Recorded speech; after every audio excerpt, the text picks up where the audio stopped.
Islamabad. The Taliban accused the United States on Thursday of violating the peace agreement inked between the two in February 2020 in Doha by keeping its new Interior Minister, Sirrajudin Haqqani, on its terror list.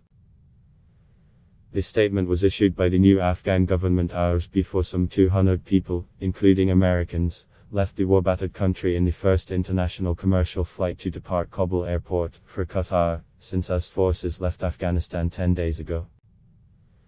The Doha deal had paved the way for the exit of US-led foreign forces in return for a guarantee from the Taliban not to allow groups such as ISLAMABAD and ISIL to operate on Afghan soil.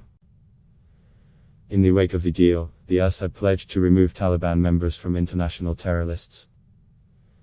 The new minister, who is part of the Haqqani network formed by Sirrajudin Haqqani, his slain father, had been accused of attacks on US forces in Afghanistan during the past 20 years.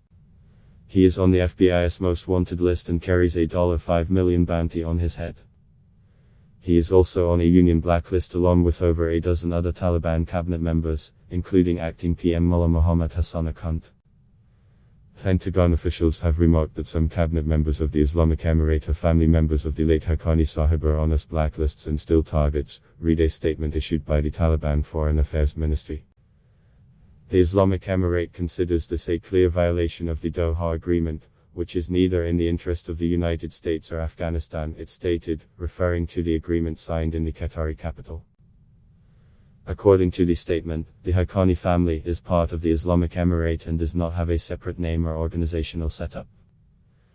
Similarly, in the Doha Agreement, all officials of the Islamic Emirate, without any exception, were part of the interaction with the US and should have been removed from the Union and US blacklists, a demand which still remains valid, the statement said.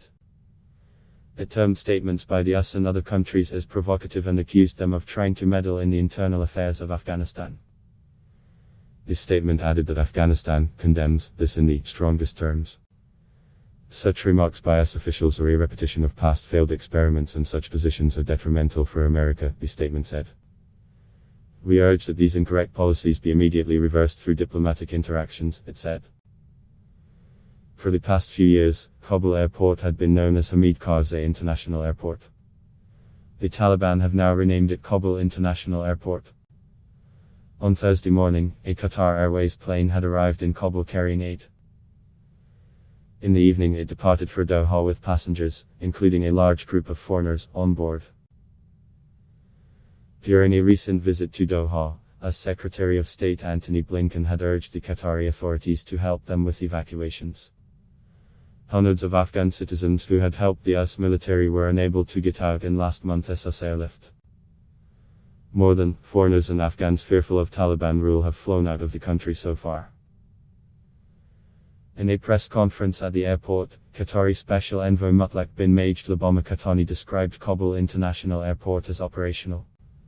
This is a historic day in the history of Afghanistan as Kabul airport is fully operational.